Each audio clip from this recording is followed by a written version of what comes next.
আর আমার সবচেয়ে পছন্দের একটা আমল আছে ঘুমানোর সময়, চেষ্টা করি কোনো রাত্রে যেন বাদ না যায়। আপনারাও চেষ্টা করবেন কোনো রাতে যেন এই আমলটা অন্তত বাদ না যায়। আলী রাদিয়াল্লাহু আনহু বলতেন যে যার সামান্য বিবেক বুদ্ধি আছে তার জন্য শোভা পায় না যে সে এই আমলটা না করেই ঘুমিয়ে যাবে। সেটা কি? সূরা বাকারার শেষের 3টা আয়াত তেলাওয়াত করবে। সূরা বাকারার শেষের 3 আয়াত অথবা 2 আয়াত পড়বেন, একই ফজিলত ইনশাআল্লাহ। কি ফজিলত? সারা রাত নফল নামাজ পড়লে যে নেকিটা পেতেন, আপনি এটা পড়ে ঘুমিয়ে গেলে ইনশাআল্লাহ সেই নেকি পেয়ে যাবে। যদি আপনার নিয়াত থাকে তাহাজ্জুদের, ইনশাআল্লাহ আপনি পেয়ে যাবেন। এই যে কাজগুলো করে ঘুমালেন, আপনি 3 ঘন্টা বা 6 ঘন্টা ঘুমিয়েছেন, এই যে পুরো সময়টা আপনি ঘুমিয়েছিলেন, এই পুরো সময়টার জন্য আপনার আমলনামায় নেকি লেখা হবে। অথচ ঘুমের দরকার কার ছিল? আমার না আল্লাহর? কার স্বার্থ এখানে? আমার স্বার্থ। ওয়াজআলনা নাওমাকুম সুবাতা, ঘুমকে বানিয়েছি আরামের, বিশ্রামের মাধ্যম। বিশ্রাম আমি নিলাম, রেস্ট আমি নিলাম, আমি ঘুমালাম, আবার নেকিও কে পেল? আমি। কারণ কি? কারণ আমি ঘুমিয়েছি মুহাম্মদ সাল্লাল্লাহু আলাইহি ওয়াসাল্লামের তরিকা এবং সুন্নাহ অনুযায়ী। ডান কাত হয়ে যদি পারেন ওযু করে নিতে পারেন, আরো ভালো হয়। তো এই যে ঘুমালেন, নেকি হয়ে গেল। ঘুম থেকে উঠলেন, দোয়া পড়লেন, নেকি হয়ে গেল।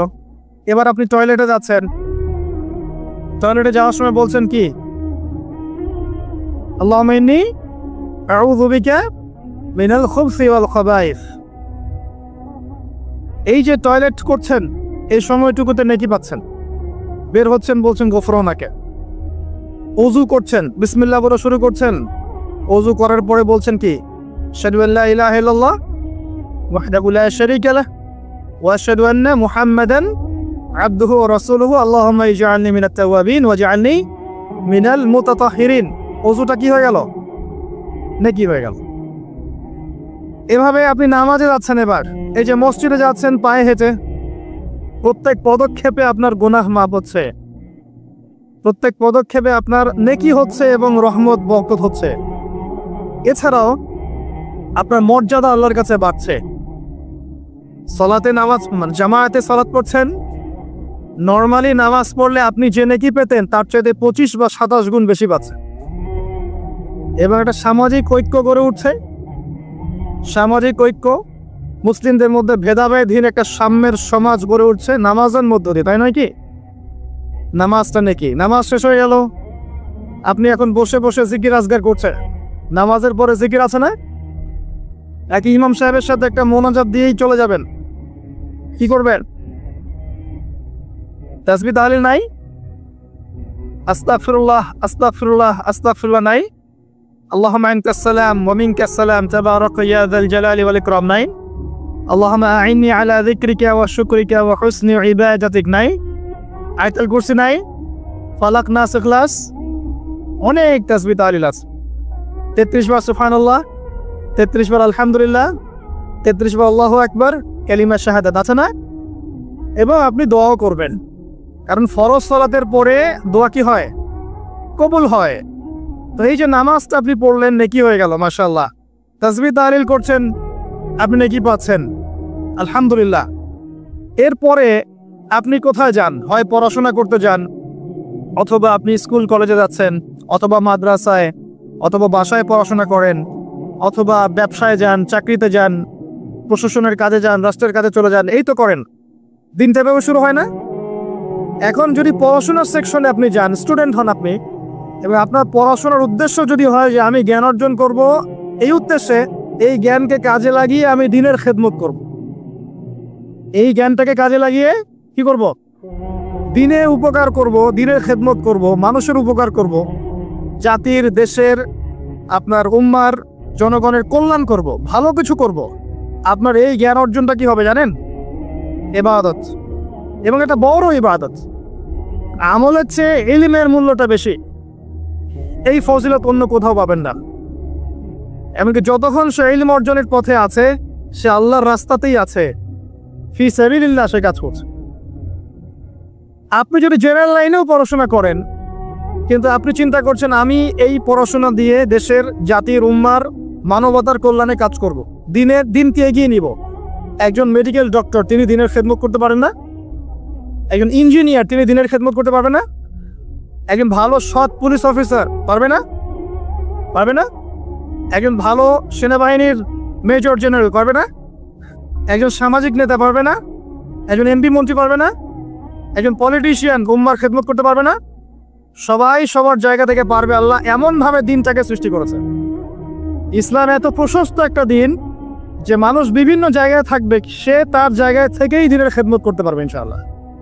একজন শিক্ষক পারবে না দিনের খেদমত করতে? একজন ভালো অর্থনীতিবিদ পারবে না? সবাই পারবে। শুধু প্রয়োজন কি জানেন? দিনটা বোঝা, নিজের উপর আমল করা এবং দিন প্রতিষ্ঠার ফিকির থাকা।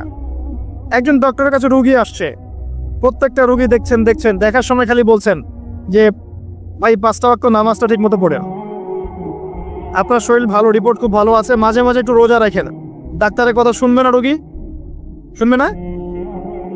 একজন মানুষ মনে করেন member, chairman, whoever he is, সে তার এলাকার নেতা, তো মানুষের মধ্যে জনকল্যাণমূলক কাজ করছে, শীতবস্ত্র বিতরণ করছে, রাস্তাঘাট নির্মাণ করছে, করার সময় মানুষকে বলছে যে এই যে দিলাম এটা আল্লাহর রিজিক, তোমাদেরকে দিলাম, তোমরা আল্লাহর ইবাদত করো। বলা যাবে না?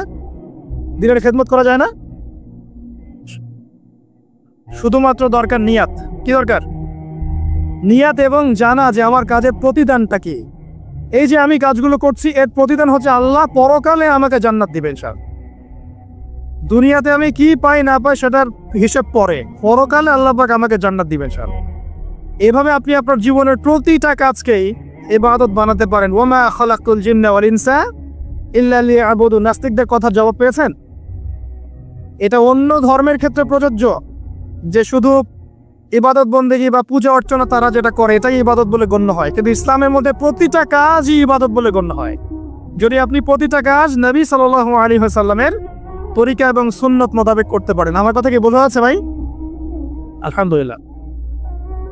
এবার ধরেন আপনি বাসায় ফিরে আসলেন, মাঝখানে জোহরের নামাজ পড়েছেন, আসরের নামাজ পড়েছেন জামাতে, জামাত যদি ছুটে যায় বাসায় জামাত করেছেন, বা আপনার অফিসে জামাত করেছেন, ব্যবসা প্রতিষ্ঠানে জামাত করেছেন, অথবা একাই হয়তো পড়তে বাধ্য হয়েছেন, পড়েছেন, নামাজ পড়েছেন। নামাজ পড়ার পর আপনি সন্ধ্যায় বাসায় ফিরে আসলেন। বাসায় ফিরে আমরা কি করি? পরিবারকে সময় দেই না? ওখানে খাওয়া দাওয়া করি, গল্প গুজব করি, পরিবারকে সময় দেই। এখন অবশ্যই সময় দেওয়ার প্রবণতা কমে যাচ্ছে, সবার হাতে হাতে এখন স্মার্টফোন। একটা বাসায় 10টা জগৎ, আর একটা বাসায় 10টা মেম্বার, 10 জনের 10টা ফোন, 10টা আলাদা আলাদা পৃথিবী একটা বাসার মধ্যে। আগে ওই যে টেলিভিশন ছিল না, এখন তো টেলিভিশন উঠে যাচ্ছে, তাই না? আগে যখন টেলিভিশন ছিল, টেলিভিশন কিন্তু ড্রয়িং রুমের মধ্যে ছিল, মনে আছে? মানে বাসার সব মেম্বার একসাথে বসে টিভি দেখতো। এখানে কিন্তু অশ্লীলতার পরিমাণটা একটু কম ছিল, চাইলে যে কোনো চ্যানেল সে দেখতে পারবে না। পারবে না। এখন ঘরে ঘরে স্মার্টফোন, ও যা ইচ্ছা তাই করতে পারে। আমরা হয়তো মনে করছি বাসা থেকে টিভি সরিয়ে দিয়েছি, একটা জিহাদ করেছি, মাশাআল্লাহ। ওই টিভি সরিয়ে যে ঘরে ঘরে আবার একটা জেনার মেশিন ঢুকিয়ে দিয়েছি, এটা বুঝতে পারছি না। তো এই যে পরিবারকে সময় দেয়া, এটা কিন্তু ইবাদত। পরিবারের খোঁজ খবর নেয়া, স্ত্রীর সাথে কথোপকথন করা, পরিবারের সমস্যাগুলোকে ডিল করা, একসাথে খেতে বসা, একসাথে এক দস্তরখানায় খেতে বসা, প্রয়োজনে বড় প্লেট নেওয়া, প্লেটের চারপাশে সবাই মিলে খাবে, এটাও সুন্নাহ। এতে করে মহব্বত বাড়বে, খাবারে বারাকা হবে। আমরা কিন্তু এগুলো পালন করি না, সংস্কৃতি নাই আমাদের মধ্যে, চর্চা নাই। বাচ্চা কাচ্চা থেকে সময় দেই না। বাচ্চা কাচ্চাকে পিতা মাতা সময় না দিলে এই বাচ্চা কার কাছে মানুষ হবে? কাজের বুয়ার কাছে মানুষ হবে, তাই না? অথবা ডে কেয়ার সেন্টারে মানুষ হবে। তো এই কার কাছ থেকে ভদ্রতা শিখবে? সে তো তাদের মানসিকতাতেই করে উঠবে। তো বাচ্চা কাচ্চা থেকে সময় দেয়া, পরিবারের সদস্যদেরকে সময় দেয়া ইবাদত। নবী করিম সাল্লাল্লাহু আলাইহি ওয়াসাল্লাম তার স্ত্রীর কোলে মাথা রেখে শুয়ে থাকতেন, ইবাদত। মাথা রেখে শুয়ে তিনি কোরআন তেলাওয়াত করতেন। আমরা যারা বৈবাহিক জীবনে আছি কখনো করেছি? মাশাআল্লাহ। কয়বার করেছেন? বেশি করতে যায় না, বেশি করতে গেলে আবার সমস্যা আছে। সবকিছুর একটা কি আছে? লিমিট আছে। বেশি করতে গেলে ব্যক্তিত্ব কমে যাবে, তখন দেখবেন আপনার উপর খবরদারি করছে। ভারসাম্য বজায় রাখতে হবে। যাই হোক, এমনকি তিনি বলেছেন, আয়েশা রাদিয়াল্লাহু আনহা তিনি বলেছেন যে আমি যে গোশতের টুকরাটা খেতাম নবী সাল্লাল্লাহু আলাইহি ওয়াসাল্লাম ওইখানেই মুখ দিতেন যেখানে আমি ছিঁড়েছি। এবং রাতের বেলা দৌড় প্রতিযোগিতা করেছেন স্ত্রীর সাথে। প্রথমবার আয়েশা রাদিয়াল্লাহু আনহা জিতেছিলেন, পরে কয়েক বছর পর তিনি তাকে হারিয়ে দিয়েছেন, দিয়ে বলেছেন আয়েশা আমি তোমার কাছে হারিয়ে দিলাম। এই যে সুন্নাহ, পারিবারিক সুন্নাহগুলো আমাদের মধ্যে উঠে যাচ্ছে না ভাই? পরিবারের সবার সাথে সময় দিতে হয়, খোঁজখবর নিতে হয়, কথাবার্তা বলতে হয়, স্পেশালি বাচ্চাদের ব্যাপারে খেয়াল রাখতে হয়। বাচ্চা কাচ্চা যারা আছে এরা কাদের সাথে মিশছে, কাদের সাথে মিশছে, কাদের সাথে খেলছে, যে স্কুলে পড়ছে ওর পরিবেশটা কেমন, যে মাদ্রাসা যাচ্ছে ওর পরিবেশটা কেমন, ওকে কারা পড়াচ্ছে, কাদের কাছ থেকে দিন শিখছে, সে কাদের কাছ থেকে ইলম শিখছে, এগুলো জানা দরকার আছে। পরিবারের ব্যাপারে সচেতন থাকতে হবে। এই কারণে আল্লাহ পাক বলেছেন কু আনফুসাকুম ওয়া আহলিকুম নারা, নিজে পরিবার, নিজে জাহান্নামের আগুন থেকে বাঁচো, পরিবার বর্গকে বাঁচাও। কিন্তু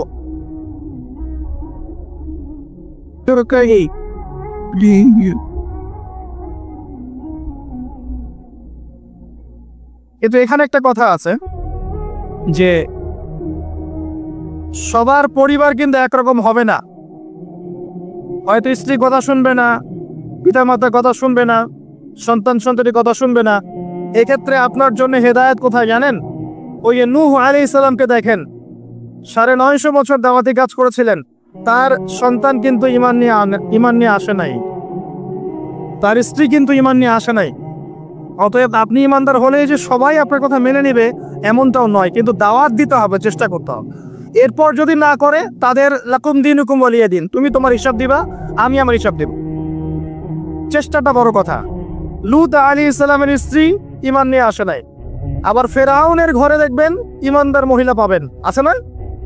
ফেরাউনের ঘরে ঈমানদার মহিলা থাকতে পারে। আজকে আমরাও দেখি বাংলাদেশের প্রেক্ষাপটে পরিবারের কর্তারা অনেকেই ফেরাউনের মতো আচরণ করেন, কিন্তু স্ত্রীরা মাশাআল্লাহ ঈমানদার।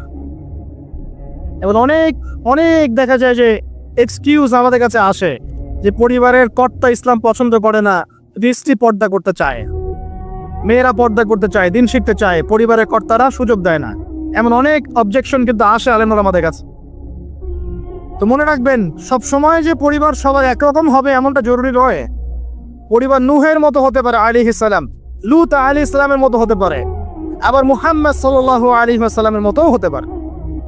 আমাদের কাজ হচ্ছে পৌঁছে দেয়া, তা'মুরুনা বিল মা'রুফ ওয়া তানহাউনা আনিল মুনকার, এতটুকু। আপনি আপনার অধীনস্থদের উপরে কঠোর হতে পারবেন, যেমন আপনার স্ত্রী এবং সন্তান সন্ততি। কিন্তু আপনার বাবা নামাজ পড়ে না, যার বয়স 60 বছর, আপনি কি তাকে পিটাতে পারবেন? পারবেন না। কিন্তু আপনার সন্তানের বয়স 12 বা 15, সে নামাজ পড়ে না, আপনি তাকে মারতে পারবেন? পারবেন না। এই হলো অবস্থা। পরিবারকে সময় দিতে হবে তাদের হেদায়েতের জন্য, এটা কিন্তু ইবাদত। এমনকি স্ত্রীর সাথে যে সময়টা আপনি কাটাচ্ছেন, অন্তরঙ্গ সময়, এটার জন্যও আপনি নেকি পাবেন। সাহাবায়ে কেরাম বললেন, ইয়া রাসূলুল্লাহ সাল্লাল্লাহু আলাইহি ওয়াসাল্লাম, এই কাজটা তো আমরা প্রবৃত্তির মানে যে তাড়না, এটা নিবারণ করতে গিয়ে কাজটা করি, এর জন্যও কি নেকি পাবো? নবী সাল্লাল্লাহু আলাইহি ওয়াসাল্লাম বললেন, এই কাজটা তোমরা যদি অন্য কারোর সাথে করতে তোমাদের কি গুনাহ হতো না? সাহাবীরা বললেন হ্যাঁ, গুনাহ হতো। অতএব এই কাজ তুমি যদি স্ত্রীর সাথে করো, ইনশাআল্লাহ তুমি নেকি পাবে। সন্তানদেরকে বড় করছি, এই সন্তানদেরকে এই নিয়তে বড় করতে হবে যে এরা বড় হয়ে আল্লাহর দ্বীনকে এগিয়ে নিবে, আল্লাহর পথে দায়ী হবে, আলেম হবে, মুজাহিদ হবে, মুহাদ্দিস হবে, মুফাসসির হবে, তারা দ্বীনের খেদমত করবে। এই সন্তান আপনার জন্য সাদকায়ে জারিয়ার মাধ্যম হবে ইনশাআল্লাহ।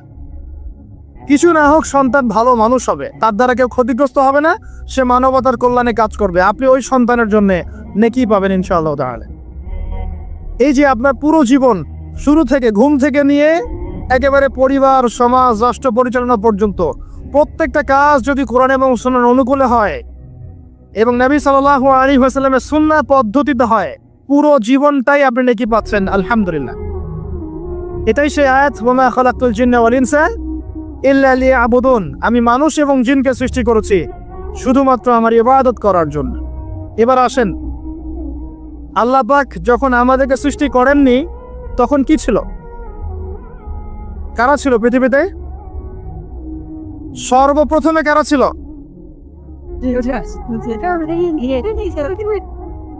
পৃথিবীতে আমরাই প্রথম প্রজাতি নই। আমরা তো এখন মনে করি যে পৃথিবীটা আমাদের, তাই না? আমরা এলিয়েন খুঁজে বেড়াই অন্য গ্রহে প্রাণী আছে কিনা, অথচ বোকা মানুষরা নিজেই জানে না যে এই পৃথিবীর আমরাই বাসিন্দা ছিলাম না। আমাদেরকে জান্নাত থেকে এই পৃথিবীতে পাঠানো হয়েছে। এই পৃথিবীতে আমরা ছিলাম না, এই পৃথিবীতে অন্য প্রজাতি ছিল, অন্য মাখলুক ছিল। আল্লাহু আ'লাম বিসওয়াব, তারা কারা ছিল? প্রথমে আল্লাহ একা ছিলেন, কেউ ছিল? হুয়াল আউয়াল, তিনি প্রথম, এবং সবশেষে আল্লাহ পাক একা থাকবেন, কেউ থাকবে? কুল্লু মান আলাইহা ফান, আছে না আয়াত? প্রথমে আল্লাহ একা ছিলেন, শেষে আল্লাহ একা থাকবেন। হুয়াল আউয়াল ওয়াল আখির ওয়াজ যাহির ওয়াল বাতিন ওয়া হুয়া বিকুল্লি শাইইন আলিম। আল্লাহ একা ছিলেন, এরপর আল্লাহ পাক সৃষ্টি করেছেন আরশ। আরশ মানে আল্লাহ পাক বিশাল সৃষ্টির মধ্যে সবচেয়ে বড় সৃষ্টি হচ্ছে আরশে আজিম। এই আরশে আজিমের নিচে আল্লাহ পাক ছায়া দিবেন কিয়ামতের মাঠে। কয় শ্রেণীর ব্যক্তিকে? 7 শ্রেণী না 6 শ্রেণী? কয় শ্রেণী? 7 শ্রেণী।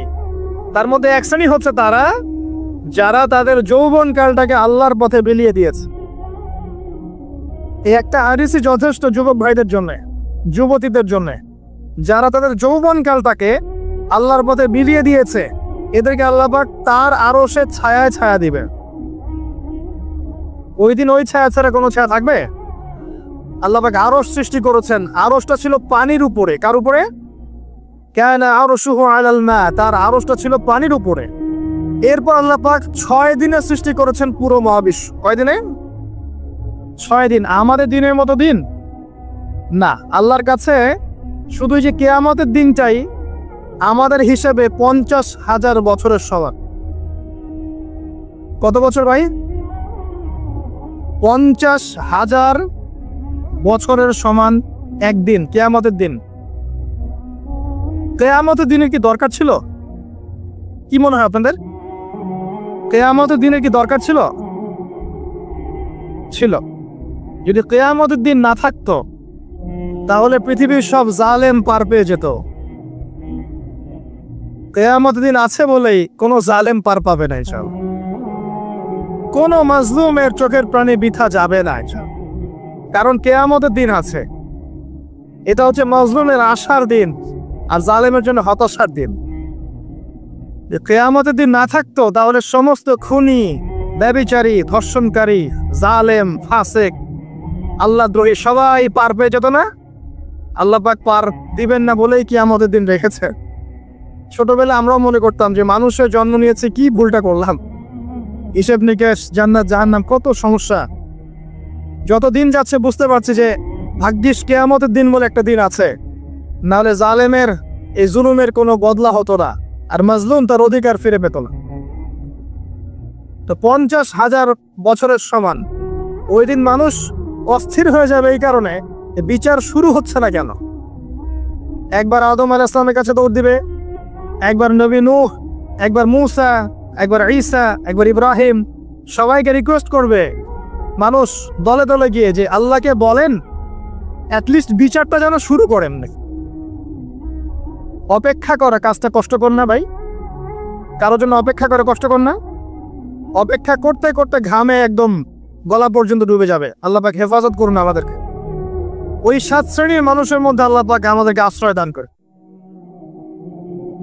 আল্লাহুম্মা আমিন। এরপরে যেটা বলছিলাম যে এই 50,000 বছরের সমান দিনে একজন ব্যক্তি আপনার আমার জন্য সুপারিশ করবে, তার নাম কি? এবার হাত উঁচু করেন, কতজন আপনাদের মধ্যে ওই ব্যক্তির সাল্লাল্লাহু আলাইহি ওয়াসাল্লাম তার জীবনী পড়েছেন জীবনে একবার?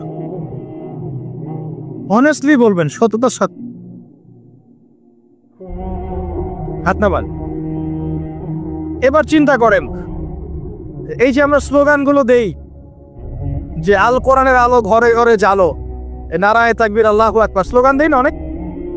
বাস্তবতা স্লোগানের মধ্যে পার্থক্য নাই।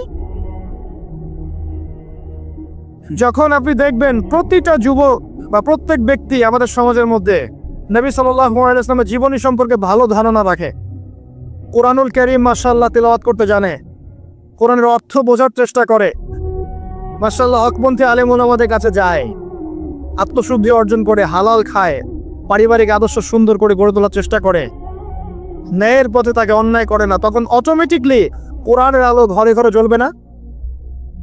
তাহলে মূল কাজটা কি আইওয়াশ এবং শোডাউন করা, না মূল কাজ করা? মূল কাজটা কি? আমরা কিন্তু মূল কাজটা করতে যাচ্ছি না, বা মূল কাজটাকে আমরা ততটা গুরুত্ব দিচ্ছি না যতটা যৌগিক বিষয়গুলোকে গুরুত্ব দিচ্ছি। আর এই কারণে দীর্ঘদিন থেকে দেখছি যে উম্মার অবস্থা মোটামুটি অপরিবর্তনীয় আছে, বরং দিন দিন ডে বাই ডে আস্তে আস্তে অধঃপতন হচ্ছে। আপনি হয়তো প্রশ্ন করতে পারেন আমার দিকে আঙ্গুল তাক করে, কে বললো আপনাকে অধঃপতন হচ্ছে? আমরা তো দেখছি উন্নতি, অগ্রগতি আর প্রগতি। আমি বিনয়ের সাথে বলবো আর 10টা থেকে 20টা বছর অপেক্ষা করেন। 5 বছর আগে বিনয়ের সাথে বলেছিলাম যে 10 বছর অপেক্ষা করেন, কাগজের টাকা বলে কিছু থাকবে না। আস্তে আস্তে সোসাইটি ওইদিকে যাবে, এবং এগুলো কোনোটাই অ্যাক্সিডেন্টলি অটোমেটিকলি হচ্ছে না, এর পিছনে একটা মাস্টার মাইন্ড কাজ করছে। পুরো বিশ্বের পিছনে একটা মাস্টার মাইন্ড কাজ করছে। একটা সভ্যতা চাচ্ছে সারা বিশ্বের মানুষ ওর দাস হয়ে থাক, এবং তাদের এক একটা এজেন্ডা আস্তে আস্তে বাস্তবায়িত হচ্ছে।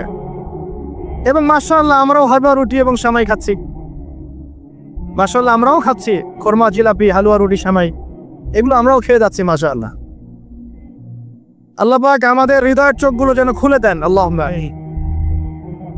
ক্যাশলেস সোসাইটি চায় তারা, ক্যাশলেস সোসাইটি, মানে সোসাইটির মধ্যে কোনো ক্যাশ থাকবে না, ডিজিট থাকবে, খালি ডিজিট। খালি কলা কিনবেন, আপনি 40 ডিজিট পাস করে দিবেন। কলাওয়ালা 40 ডিজিট পেল, ওর দরকার এখন ধরেন মাছ, ও 40 ডিজিটের মাছ কিনবে। মাছওয়ালার দরকার মনে করেন চাল, ও 40 ডিজিটের চাল কিনবে। ডিজিট ঘুরবে, খালি সংখ্যা খালি ঘুরতে থাকবে হাত থেকে হাত। এমন একটা মানি আপনাদেরকে দিবে, এমন একটা মুদ্রা দিবে আপনাদেরকে, যে মুদ্রা ধরতেও পারবেন না, পকেটেও রাখতে পারবেন না। এখন তো ধরতে পারেন, পকেটে রাখতে পারেন, একটা সময় আসবে মুদ্রা ধরতেও পারবেন না, পকেটেও রাখতে পারবেন না। এবং এগুলোর মান তারা নিয়ন্ত্রণ করবে। যখন দেখবে যে আপনার মধ্যে তাওহীদ বেশি আছে, ইসলামের চেতনা বেশি আছে, দ্বীনের ফিকির বেশি, ইসলাম ইসলাম করছেন, আপনার মান কমে যাবে। যদি দেখে আপনার মধ্যে দাসত্ব আছে, ওরা যা বলছে আপনি সামি'না ওয়া আতা'না বলছেন, ইয়েস স্যার ইয়েস স্যার করছেন, আপনি উন্নতি, অগ্রগতি, প্রগতি পাবেন। হ্যাঁ, যারা এগুলো লঞ্চ করছে তারা আবার তাদের সম্পত্তিগুলোকে গোল্ড এবং সিলভারে কনভার্ট করছে অলরেডি। দেখেন বড় বড় ব্যাংকগুলোকে দেখেন, সব গোল্ড এবং সিলভারে কনভার্ট করছে। ওই ইসরায়েলের দিকে তাকিয়ে দেখেন, ও তার সমস্ত সম্পত্তিগুলোকে, বেশিরভাগ সম্পত্তিগুলোকেই সাস্টেইনেবল গোল্ডের কনভার্ট করছে। ও আমাদের মতো বোকা নয়। শোনেন কেমন বোকা নয়, বিগত 70 বছরে মুসলিমদের নাকের ডাগার উপরে বসে 4টা যুদ্ধে মুসলিমদেরকে পরাজিত করে দিয়েছে ইসরায়েল। বিগত 70 বছরে ওরা প্রথমে ব্রিটেন, তারপরে আমেরিকার হাত ধরে বিশ্বের এমন একটা জায়গায় এসেছে যে এই জায়গা থেকে তারা বিশ্বের পলিটিক্স, ইকোনমিক্স, মিডিয়া, প্রযুক্তি, ফাইন্যান্স সব নিয়ন্ত্রণ করার শক্তি অর্জন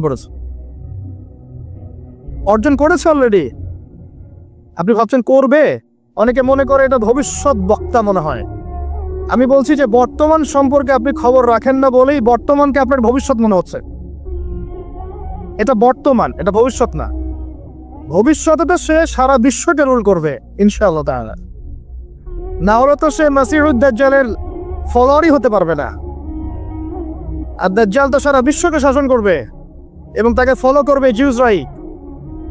তবে হ্যাঁ, এটা আমরা জানি কোরআন এবং হাদিস থেকে আলহামদুলিল্লাহ যে ওদের এই দমন, পীড়ন, জুলুম এবং শাসনটা চিরস্থায়ী হবে না ইনশাআল্লাহ।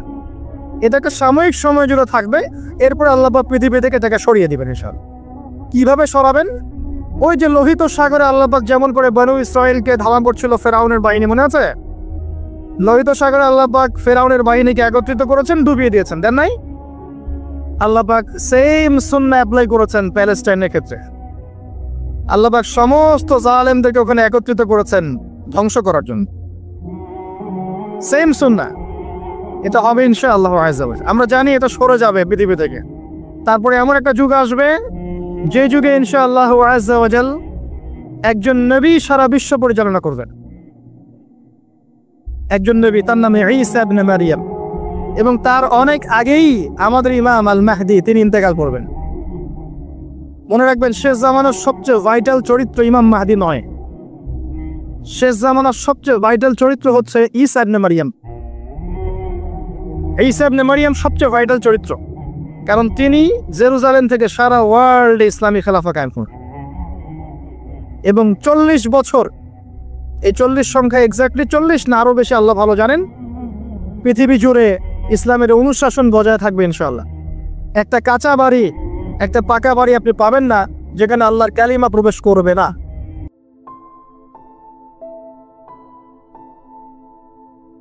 আর আমার সবচেয়ে পছন্দের একটা আমল আছে, ঘুমানোর সময় চেষ্টা করি কোনো রাত্রে যেন বাদ না যায়। আপনারাও চেষ্টা করবেন কোনো রাতে যেন এই আমলটা অন্তত বাদ না যায়। আলী রাদিয়াল্লাহু আনহু বলতেন যে যার সামান্য বিবেক বুদ্ধি আছে তার জন্য শোভা পায় না যে সে এই আমলটা না করেই ঘুমিয়ে যাবে। সেটা কি? সূরা বাকারার শেষের 3টা আয়াত তেলাওয়াত করবে। সূরা বাকারার শেষের 3 আয়াত অথবা 2 আয়াত পড়বেন, একই ফজিলত ইনশাআল্লাহ। কি ফজিলত? সারা রাত নফল নামাজ পড়লে যে নেকিটা পেতেন, আপনি এটা পড়ে ঘুমিয়ে গেলে ইনশাআল্লাহ সেই নেকি পেয়ে যাবে। যদি আপনার নিয়াত থাকে তাহাজ্জুদের, ইনশাআল্লাহ আপনি পেয়ে যাবেন। এই যে কাজগুলো করে ঘুমালেন, আপনি 3 ঘন্টা বা 6 ঘন্টা ঘুমিয়েছেন, এই যে পুরো সময়টা আপনি ঘুমিয়েছিলেন, এই পুরো সময়টার জন্য আপনার আমলনামায় নেকি লেখা হবে। অথচ ঘুমের দরকার কার ছিল? আমার না আল্লাহর? কার স্বার্থ এখানে? আমার স্বার্থ। ওয়াজআলনা নাওমাকুম সুবাতা, ঘুমকে বানিয়েছি আরামের, বিশ্রামের মাধ্যম। বিশ্রাম আমি নিলাম, রেস্ট আমি নিলাম, আমি ঘুমালাম, আবার নেকিও কে পেল? আমি।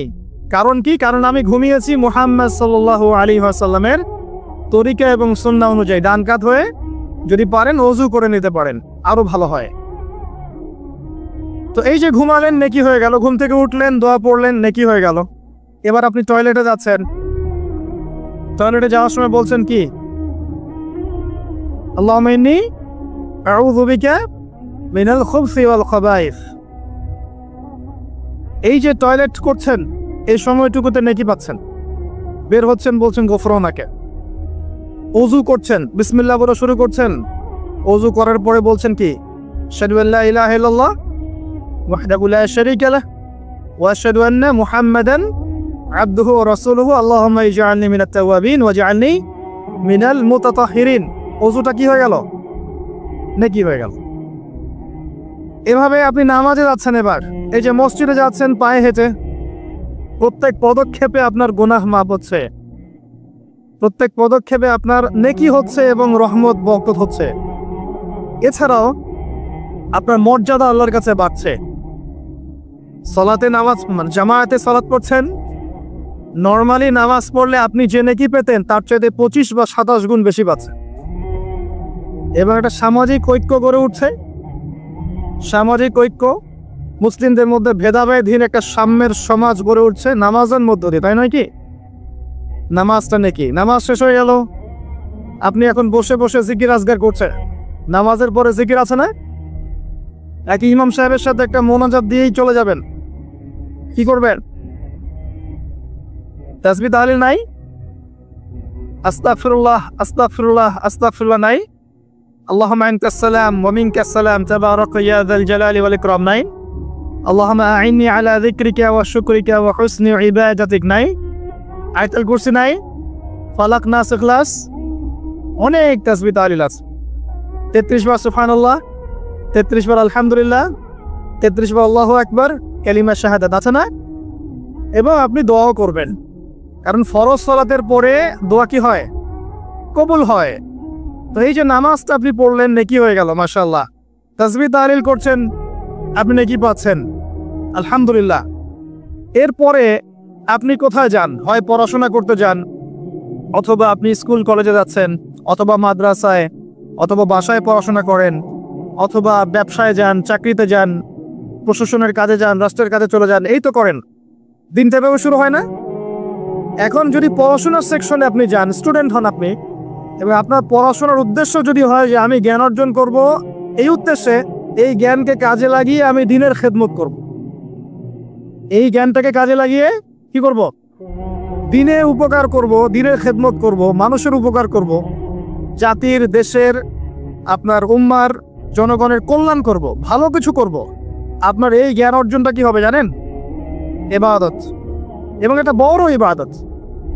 আমলের চেয়ে ইলমের মূল্যটা বেশি। এই ফজিলত অন্য কোথাও পাবেন না। এমনকি যতক্ষণ সে ইলম অর্জনের পথে আছে, সে আল্লাহর রাস্তাতেই আছে, ফি সাবিলিল্লাহ সে কাজ করছে। আপনি যদি জেনারেল লাইনেও পড়াশোনা করেন, কিন্তু আপনি চিন্তা করছেন আমি এই পড়াশোনা দিয়ে দেশের, জাতির, উম্মার, মানবতার কল্যাণে কাজ করব, দিনকে এগিয়ে নিব। একজন মেডিকেল ডক্টর তিনি দিনের খেদমত করতে পারেন না? একজন ইঞ্জিনিয়ার তিনি দিনের খেদমত করতে পারবে না? একজন ভালো সৎ পুলিশ অফিসার পারবে না? পারবে না? একজন ভালো সেনাবাহিনীর মেজর জেনারেল পারবে না? একজন সামাজিক নেতা পারবে না? একজন এমপি মন্ত্রী পারবে না? একজন পলিটিশিয়ান উম্মার খেদমত করতে পারবে না? সবাই সবার জায়গা থেকে পারবে। আল্লাহ এমনভাবে দিনটাকে সৃষ্টি করেছে। ইসলাম এত প্রশস্ত একটা দিন যে মানুষ বিভিন্ন জায়গায় থাকবে, সে তার জায়গায় থেকেই দিনের খেদমত করতে পারবে ইনশাআল্লাহ। একজন শিক্ষক পারবে না দিনের খেদমত করতে? একজন ভালো অর্থনীতিবিদ পারবে না? সবাই পারবে। শুধু প্রয়োজন কি জানেন? দিনটা বোঝা, নিজের উপর আমল করা এবং দিন প্রতিষ্ঠার ফিকির থাকা। একজন ডক্টরের কাছে রোগী আসছে, প্রত্যেকটা রোগী দেখছেন, দেখার সময় খালি বলছেন যে ভাই 5 ওয়াক্ত নামাজটা ঠিক মতো পড়ে, আপনার শরীর ভালো, রিপোর্ট খুব ভালো আছে, মাঝে মাঝে একটু রোজা রাখেন। ডাক্তারের কথা শুনবে না রোগী? শুনবে না? একজন মানুষ মনে করেন member, chairman, whoever he is, সে তার এলাকার নেতা, তো মানুষের মধ্যে জনকল্যাণমূলক কাজ করছে, শীতবস্ত্র বিতরণ করছে, রাস্তাঘাট নির্মাণ করছে, করার সময় মানুষকে বলছে যে এই যে দিলাম এটা আল্লাহর রিজিক, তোমাদেরকে দিলাম, তোমরা আল্লাহর ইবাদত করো। বলা যাবে না? দিনের খেদমত করা যায় না? শুধুমাত্র দরকার নিয়াত। কি দরকার? নিয়াত এবং জানা যে আমার কাজের প্রতিদানটা কি। এই যে আমি কাজগুলো করছি এর প্রতিদান হচ্ছে আল্লাহ পরকালে আমাকে জান্নাত দিবেন। দুনিয়াতে আমি কি পাই না পাই সেটার হিসেব পরে, পরকালে আল্লাহ পাক আমাকে জান্নাত দিবেন। এভাবে আপনি আপনার জীবনের প্রতিটা কাজকেই ইবাদত বানাতে পারেন। ওয়ামা খালাকতুল জিন্না ওয়াল ইনসা ইল্লা লিয়াবুদুন। নাস্তিকদের কথা জবাব পেয়েছেন? এটা অন্য ধর্মের ক্ষেত্রে প্রযোজ্য যে শুধু ইবাদত বন্দেগী বা পূজা অর্চনা তারা যেটা করে এটাই ইবাদত বলে গণ্য হয়, কিন্তু ইসলামের মধ্যে প্রতিটা কাজই ইবাদত বলে গণ্য হয় যদি আপনি প্রতিটা কাজ নবী সাল্লাল্লাহু আলাইহি ওয়াসাল্লামের তরিকা এবং সুন্নত মোতাবেক করতে পারেন। আমার কথা কি বোঝা যাচ্ছে ভাই? আলহামদুলিল্লাহ। এবার ধরেন আপনি বাসায় ফিরে আসলেন, মাঝখানে জোহরের নামাজ পড়েছেন, আসরের নামাজ পড়েছেন জামাতে, জামাত যদি ছুটে যায় বাসায় জামাত করেছেন, বা আপনার অফিসে জামাত করেছেন, ব্যবসা প্রতিষ্ঠানে জামাত করেছেন, অথবা একাই হয়তো পড়তে বাধ্য হয়েছেন, পড়েছেন, নামাজ পড়েছেন। নামাজ পড়ার পর আপনি সন্ধ্যায় বাসায় ফিরে আসলেন। বাসায় ফিরে আমরা কি করি? পরিবারকে সময় দেই না? ওখানে খাওয়া দাওয়া করি, গল্প গুজব করি, পরিবারকে সময় দেই। এখন অবশ্যই সময় দেওয়ার প্রবণতা কমে যাচ্ছে, সবার হাতে হাতে এখন স্মার্টফোন। একটা বাসায় 10টা জগৎ, আর একটা বাসায় 10টা মেম্বার, 10 জনের 10টা ফোন, 10টা আলাদা আলাদা পৃথিবী একটা বাসার মধ্যে। আগে ওই যে টেলিভিশন ছিল না, এখন তো টেলিভিশন উঠে যাচ্ছে, তাই না? আগে যখন টেলিভিশন ছিল, টেলিভিশন কিন্তু ড্রয়িং রুমের মধ্যে ছিল, মনে আছে? মানে বাসার সব মেম্বার একসাথে বসে টিভি দেখতো। এখানে কিন্তু অশ্লীলতার পরিমাণটা একটু কম ছিল, চাইলে যে কোনো চ্যানেল সে দেখতে পারবে না। পারবে না। এখন ঘরে ঘরে স্মার্টফোন, ও যা ইচ্ছা তাই করতে পারে। আমরা হয়তো মনে করছি বাসা থেকে টিভি সরিয়ে দিয়েছি, একটা জিহাদ করেছি, মাশাআল্লাহ। ওই টিভি সরিয়ে যে ঘরে ঘরে আবার একটা জেনার মেশিন ঢুকিয়ে দিয়েছি, এটা বুঝতে পারছি না। তো এই যে পরিবারকে সময় দেয়া, এটা কিন্তু ইবাদত। পরিবারের খোঁজ খবর নেয়া, স্ত্রীর সাথে কথোপকথন করা, পরিবারের সমস্যাগুলোকে ডিল করা, একসাথে খেতে বসা, একসাথে এক দস্তরখানায় খেতে বসা, প্রয়োজনে বড় প্লেট নেওয়া, প্লেটের চারপাশে সবাই মিলে খাবে, এটাও সুন্নাহ। এতে করে মহব্বত বাড়বে, খাবারে বারাকা হবে। আমরা কিন্তু এগুলো পালন করি না, সংস্কৃতি নাই আমাদের মধ্যে, চর্চা নাই। বাচ্চা কাচ্চা থেকে সময় দেই না, বাচ্চা কাচ্চাকে পিতা মাতা সময় না দিলে এই বাচ্চা কার কাছে মানুষ হবে? কাজের বুয়ার কাছে মানুষ হবে, তাই না? অথবা ডে কেয়ার সেন্টারে মানুষ হবে। তো এই কার কাছ থেকে ভদ্রতা শিখবে? সে তো তাদের মানসিকতাতেই করে উঠবে। তো বাচ্চা কাচ্চাদেরকে সময় দেয়া, পরিবারের সদস্যদেরকে সময় দেয়া ইবাদত। নবী করিম সাল্লাল্লাহু আলাইহি ওয়াসাল্লাম তার স্ত্রীর কোলে মাথা রেখে শুয়ে থাকতেন, ইবাদত। মাথা রেখে শুয়ে তিনি কোরআন তেলাওয়াত করতেন। আমরা যারা বৈবাহিক জীবনে আছি কখনো করেছি? মাশাআল্লাহ, কয়বার করেছেন? বেশি করতে যায় না, বেশি করতে গেলে আবার সমস্যা আছে। সবকিছুর একটা কি আছে? লিমিট আছে। বেশি করতে গেলে ব্যক্তিত্ব কমে যাবে, তখন দেখবেন আপনার উপর খবরদারি করছে।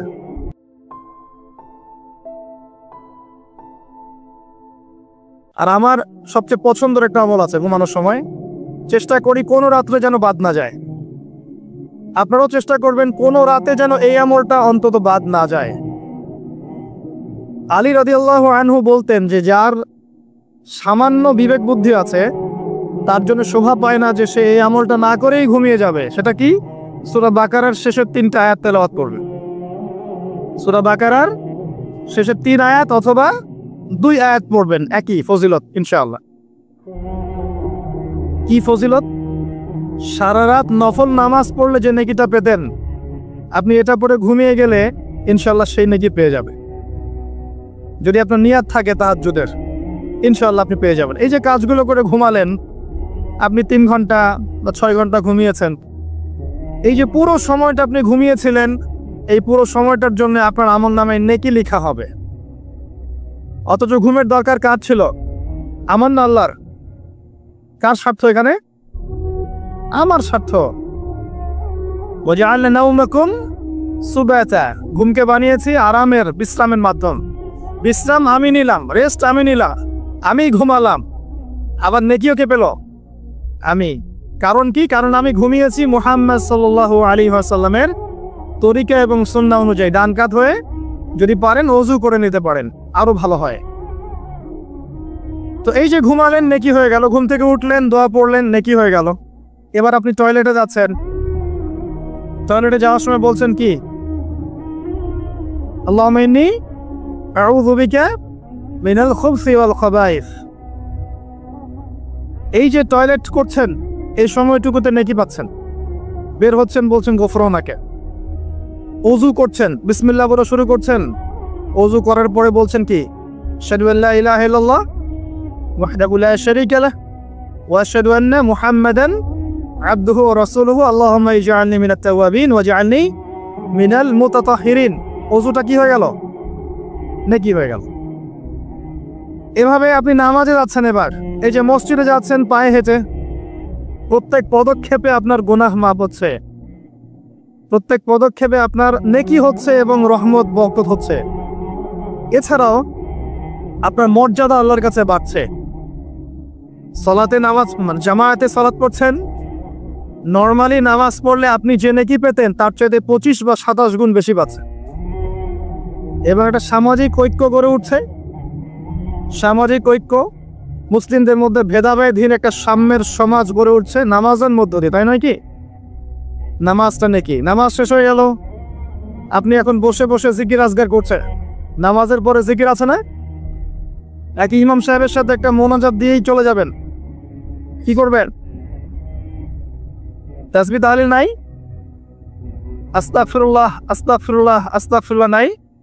আল্লাহুম্মা আনতাস সালাম ওয়া মিনকাস সালাম তাবারাকা ইয়া যাল জালালি ওয়াল ইকরাম নাই? আল্লাহুম্মা আইন্নি আলা যিকরিকা ওয়া শুকরিকা ওয়া হুসনি ইবাদাতিক নাই? আয়াতুল কুরসি নাই? ফালাক নাস ইখলাস? অনেক তাসবিহ তাহলিল আছে। 33 বার সুবহানাল্লাহ, 33 বার আলহামদুলিল্লাহ, 33 বার আল্লাহু আকবার, কালিমা শাহাদাত আছে না? এবং আপনি দোয়াও করবেন, কারণ ফরজ সালাতের পরে দোয়া কি হয়? কবুল হয়। তো এই যে নামাজটা আপনি পড়লেন, নেকি হয়ে গেল মাশাআল্লাহ। তাসবিহ তাহলিল করছেন, আপনি নেকি পাচ্ছেন, আলহামদুলিল্লাহ। এরপরে আপনি কোথায় যান? হয় পড়াশোনা করতে যান, অথবা আপনি স্কুল কলেজে যাচ্ছেন, অথবা মাদ্রাসায়, অথবা বাসায় পড়াশোনা করেন, অথবা ব্যবসায় যান, চাকরিতে যান, প্রশাসনের কাজে যান, রাষ্ট্রের কাজে চলে যান, এই তো করেন, দিনটা এভাবে শুরু হয় না? এখন যদি পড়াশোনার সেকশনে আপনি যান, স্টুডেন্ট হন আপনি, এবং আপনার পড়াশোনার উদ্দেশ্য যদি হয় যে আমি জ্ঞান অর্জন করব, এই উদ্দেশ্যে এই জ্ঞানকে কাজে লাগিয়ে আমি দিনের খেদমত করব, এই জ্ঞানটাকে কাজে লাগিয়ে কি করব? দিনে উপকার করব, দিনের খেদমত করব, মানুষের উপকার করব, জাতির, দেশের, আপনার উম্মার, জনগণের কল্যাণ করব, ভালো কিছু করব। আপনার এই জ্ঞান অর্জনটা কি হবে জানেন? ইবাদত, এবং এটা বড় ইবাদত। আমলের চেয়ে ইলমের মূল্যটা বেশি। এই ফজিলত অন্য কোথাও পাবেন না। এমনকি যতক্ষণ সে ইলম অর্জনের পথে আছে, সে আল্লাহর রাস্তাতেই আছে, ফি সাবিলিল্লাহ সে কাজ করছে। আপনি যদি জেনারেল লাইনেও পড়াশোনা করেন, কিন্তু আপনি চিন্তা করছেন আমি এই পড়াশোনা দিয়ে দেশের, জাতির, উম্মার, মানবতার কল্যাণে কাজ করব, দিনকে এগিয়ে নিব। একজন মেডিকেল ডক্টর তিনি দিনের খেদমত করতে পারেন না? একজন ইঞ্জিনিয়ার তিনি দিনের খেদমত করতে পারবে না? একজন ভালো সৎ পুলিশ অফিসার পারবে না? পারবে না? একজন ভালো সেনাবাহিনীর মেজর জেনারেল পারবে না? একজন সামাজিক নেতা পারবে না? একজন এমপি মন্ত্রী পারবে না? একজন পলিটিশিয়ান উম্মার খেদমত করতে পারবে না? সবাই সবার জায়গা থেকে পারবে। আল্লাহ এমনভাবে দিনটাকে সৃষ্টি করেছে। ইসলাম এত প্রশস্ত একটা দিন যে মানুষ বিভিন্ন জায়গায় থাকবে, সে তার জায়গায় থেকেই দিনের খেদমত করতে পারবে ইনশাআল্লাহ। একজন শিক্ষক পারবে না দিনের খেদমত করতে? একজন ভালো অর্থনীতিবিদ পারবে না? সবাই পারবে। শুধু প্রয়োজন কি জানেন? দিনটা বোঝা, নিজের উপর আমল করা এবং দিন প্রতিষ্ঠার ফিকির থাকা। একজন ডক্টরের কাছে রোগী আসছে, প্রত্যেকটা রোগী দেখছেন, দেখার সময় খালি বলছেন যে ভাই 5টা ওয়াক্ত নামাজটা ঠিক মতো পড়ে, আপনার শরীর ভালো, রিপোর্ট খুব ভালো আছে, মাঝে মাঝে একটু রোজা রাখেন। ডাক্তারের কথা শুনবে না রোগী? শুনবে না? একজন মানুষ মনে করেন member, chairman, whoever he is, সে তার এলাকার নেতা, তো মানুষের মধ্যে জনকল্যাণমূলক কাজ করছে, শীতবস্ত্র বিতরণ করছে, রাস্তাঘাট নির্মাণ করছে, করার সময় মানুষকে বলছে যে এই যে দিলাম এটা আল্লাহর রিজিক, তোমাদেরকে দিলাম, তোমরা আল্লাহর ইবাদত করো। বলা যাবে না? দিনের খেদমত করা যায় না? শুধুমাত্র দরকার নিয়াত। কি দরকার? নিয়াত এবং জানা যে আমার কাজের প্রতিদানটা কি। এই যে আমি কাজগুলো করছি এর প্রতিদান হচ্ছে আল্লাহ পরকালে আমাকে জান্নাত দিবেন। দুনিয়াতে আমি কি পাই না পাই সেটার হিসেব পরে, পরকালে আল্লাহ পাক আমাকে জান্নাত দিবেন। এভাবে আপনি আপনার জীবনের প্রতিটা কাজকেই ইবাদত বানাতে পারেন। ওয়ামা খালাকুল জিন্না ওয়াল ইনসা ইল্লা লিয়াবুদুন। নাস্তিকদের কথা জবাব পেয়েছেন? এটা অন্য ধর্মের ক্ষেত্রে প্রযোজ্য যে শুধু ইবাদত বন্দেগী বা পূজা অর্চনা তারা যেটা করে এটাই ইবাদত বলে গণ্য হয়, কিন্তু ইসলামের মধ্যে প্রতিটা কাজই ইবাদত বলে গণ্য হয় যদি আপনি প্রতিটা কাজ নবী সাল্লাল্লাহু আলাইহি ওয়াসাল্লামের তরিকা এবং সুন্নত মোতাবেক করতে পারেন। আমার কথা কি বোঝা যাচ্ছে ভাই? আলহামদুলিল্লাহ। এবার ধরেন আপনি বাসায় ফিরে আসলেন, মাঝখানে জোহরের নামাজ পড়েছেন, আসরের নামাজ পড়েছেন জামাতে, জামাত যদি ছুটে যায় বাসায় জামাত করেছেন, বা আপনার অফিসে জামাত করেছেন, ব্যবসা প্রতিষ্ঠানে জামাত করেছেন, অথবা একাই হয়তো পড়তে বাধ্য হয়েছেন, পড়েছেন, নামাজ পড়েছেন। নামাজ পড়ার পর আপনি সন্ধ্যায় বাসায় ফিরে আসলেন। বাসায় ফিরে আমরা কি করি? পরিবারকে সময় দেই না? ওখানে খাওয়া দাওয়া করি, গল্প গুজব করি, পরিবারকে সময় দেই। এখন অবশ্যই সময় দেওয়ার প্রবণতা কমে যাচ্ছে, সবার হাতে হাতে এখন স্মার্টফোন। একটা বাসায় 10টা জগৎ, আর একটা বাসায় 10টা মেম্বার, 10 জনের 10টা ফোন, 10টা আলাদা আলাদা পৃথিবী একটা বাসার মধ্যে। আগে ওই যে টেলিভিশন ছিল না, এখন তো টেলিভিশন উঠে যাচ্ছে, তাই না? আগে যখন টেলিভিশন ছিল, টেলিভিশন কিন্তু ড্রয়িং রুমের মধ্যে ছিল, মনে আছে? মানে বাসার সব মেম্বার একসাথে বসে টিভি দেখতো।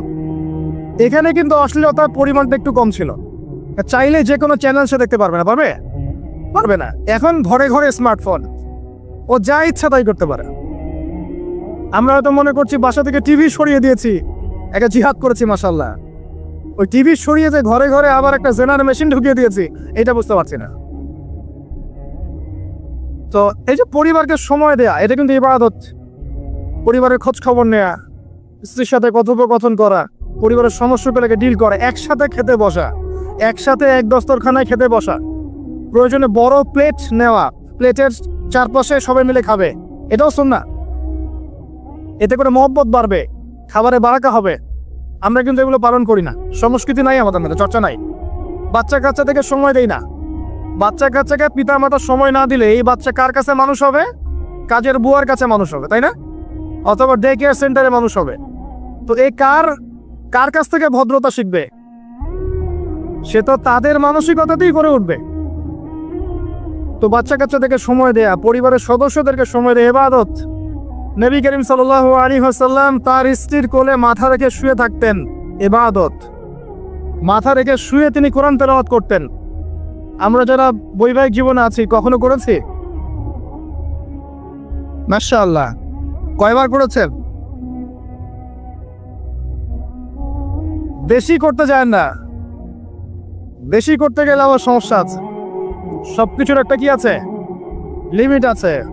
বেশি করতে গেলে ব্যক্তিত্ব কমে যাবে, তখন দেখবেন আপনার উপর খবরদারি করছে। ভারসাম্য বজায় রাখতে হবে। যাই হোক, এমনকি তিনি বলেছেন, আয়েশা রাদিয়াল্লাহু আনহা তিনি বলেছেন যে আমি যে গোশতের টুকরাটা খেতাম, নবী সাল্লাল্লাহু আলাইহি ওয়াসাল্লাম ওইখানেই মুখ দিতেন যেখানে আমি ছিঁড়েছি। এবং রাতের বেলা দৌড় প্রতিযোগিতা করেছেন স্ত্রীর সাথে। প্রথমবার আয়েশা রাদিয়াল্লাহু আনহা জিতেছিলেন, পরে কয়েক বছর পর তিনি তাকে হারিয়ে দিয়েছেন, দিয়ে বলেছেন, আয়েশা আমি তোমাকে আজকে হারিয়ে দিলাম। এই যে সুন্নাহ, পারিবারিক সুন্নাহগুলো আমাদের মধ্যে উঠে যাচ্ছে না ভাই? পরিবারের সবার সাথে সময় দিতে হয়, খোঁজ খবর নিতে হয়, কথাবার্তা বলতে হয়। স্পেশালি বাচ্চাদের ব্যাপারে খেয়াল রাখতে হয়। বাচ্চা কাচ্চা যারা আছে এরা কাদের সাথে মিশছে, কাদের সাথে মিশছে, কাদের সাথে খেলছে, যে স্কুলে পড়ছে ওর পরিবেশটা কেমন, যে মাদ্রাসা যাচ্ছে ওর পরিবেশটা কেমন, ওকে কারা পড়াচ্ছে, কাদের কাছ থেকে দিন শিখছে, সে কাদের কাছ থেকে ইলম শিখছে, এগুলো জানা দরকার আছে। পরিবারের ব্যাপারে সচেতন থাকতে হবে। এই কারণে আল্লাহ পাক বলেছেন, কু আনফুসাকুম ওয়া আহলিকুম নারা, নিজে পরিবার, নিজে জাহান্নামের আগুন থেকে বাঁচো, পরিবার বর্গকে বাঁচাও। কিন্তু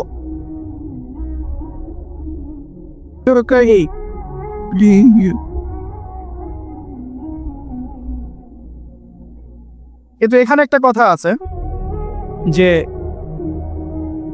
সবার পরিবার কিন্তু একরকম হবে না। হয়তো স্ত্রী কথা শুনবে না, পিতা মাতার কথা শুনবে না, সন্তান সন্ততির কথা শুনবে না। এক্ষেত্রে আপনার জন্য হেদায়েত কোথায় জানেন? ওই নূহ আলাইহিস সালামকে দেখেন, 950 বছর দাওয়াতি কাজ করেছিলেন, তার সন্তান কিন্তু ঈমান নিয়ে আসে নাই, তার স্ত্রী কিন্তু ঈমান নিয়ে আসে নাই। অতএব আপনি ঈমানদার হলে যে সবাই আপনার কথা মেনে নেবে এমনটাও নয়, কিন্তু দাওয়াত দিতে হবে, চেষ্টা করতে হবে। এরপর যদি না করে তাদের লাকুম দিনুকুম ওয়ালিয়া দিন, তুমি তোমার হিসাব দিবা, আমি আমার হিসাব দিব। চেষ্টাটা বড় কথা। লূত আলাইহিস সালামের স্ত্রী ঈমান নিয়ে আসে নাই। আবার ফেরাউনের ঘরে দেখবেন ঈমানদার মহিলা পাবেন, আছে না? ফেরাউনের ঘরে ঈমানদার মহিলা থাকতে পারে। আজকে আমরাও দেখি বাংলাদেশের প্রেক্ষাপটে পরিবারের কর্তারা অনেকেই ফেরাউনের মতো আচরণ করেন, কিন্তু স্ত্রীরা মাশাআল্লাহ ঈমানদার। এবং অনেক অনেক দেখা যায় যে এক্সকিউজ আমাদের কাছে আসে যে পরিবারের কর্তা ইসলাম পছন্দ করে না, স্ত্রী পর্দা করতে চায়, মেয়েরা পর্দা করতে চায়, দিন শিখতে চায়, পরিবারের কর্তারা সুযোগ দেয় না। এমন অনেক অবজেকশন কিন্তু আসে আলেমরা আমাদের কাছে। তো মনে রাখবেন, সব সময় যে পরিবার সবার একরকম হবে এমনটা জরুরি নয়। পরিবার নূহের মতো হতে পারে আলাইহিস সালাম, লূত আলাইহিস সালামের মতো হতে পারে, আবার মুহাম্মদ সাল্লাল্লাহু আলাইহি ওয়াসাল্লামের মতোও হতে পারে। আমাদের কাজ হচ্ছে পৌঁছে দেয়া, তা'মুরুনা বিল মা'রুফ ওয়া তানহাউনা আনিল মুনকার, এতটুকু। আপনি আপনার অধীনস্থদের উপরে কঠোর হতে পারবেন, যেমন আপনার স্ত্রী এবং সন্তান সন্ততি। কিন্তু আপনার বাবা নামাজ পড়ে না, যার বয়স 60 বছর, আপনি কি তাকে পিটাতে পারবেন? পারবেন না। কিন্তু আপনার সন্তানের বয়স 12 বা 15, সে নামাজ পড়ে না, আপনি তাকে মারতে পারবেন না? এই হলো অবস্থা। পরিবারকে সময় দিতে হবে তাদের হেদায়েতের জন্য, এটা কিন্তু ইবাদত। এমনকি স্ত্রীর সাথে যে সময়টা আপনি কাটাচ্ছেন, অন্তরঙ্গ সময়, এটার জন্যও আপনি নেকি পাবেন। সাহাবায়ে কেরাম বললেন, ইয়া রাসূলুল্লাহ সাল্লাল্লাহু আলাইহি ওয়াসাল্লাম, এই কাজটা তো আমরা প্রবৃত্তির মানে যে তাড়না, এটা নিবারণ করতে গিয়ে কাজটা করি, এর জন্যও কি নেকি পাবো? নবী সাল্লাল্লাহু আলাইহি ওয়াসাল্লাম বললেন, এই কাজটা তোমরা যদি অন্য কারোর সাথে করতে তোমাদের কি গুনাহ হতো না? সাহাবীরা বললেন, হ্যাঁ গুনাহ হতো। অতএব এই কাজ তুমি যদি স্ত্রীর সাথে করো, ইনশাআল্লাহ তুমি নেকি পাবে। সন্তানদেরকে বড় করছি, এই সন্তানদেরকে এই নিয়াতে বড় করতে হবে যে এরা বড় হয়ে আল্লাহর দিনকে এগিয়ে নিবে, আল্লাহর পথে দায়ী হবে, আলেম হবে, মুজাহিদ হবে, মুহাদ্দিস হবে, মুফাসসির হবে, তারা দ্বীনের খেদমত করবে। এই সন্তান আপনার জন্য সাদকায়ে জারিয়ার মাধ্যম হবে ইনশাআল্লাহ। কিছু না হোক সন্তান ভালো মানুষ হবে, তার দ্বারা কেউ ক্ষতিগ্রস্ত হবে না, সে মানবতার কল্যাণে কাজ করবে, আপনি ওই সন্তানের জন্য নেকি পাবেন ইনশাআল্লাহ তাআলা।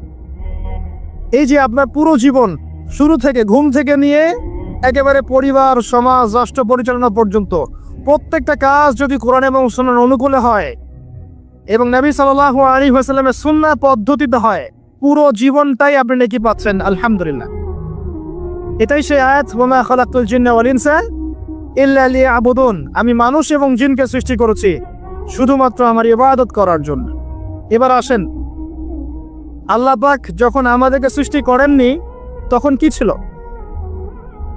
কারা ছিল পৃথিবীতে? সর্বপ্রথমে কারা ছিল?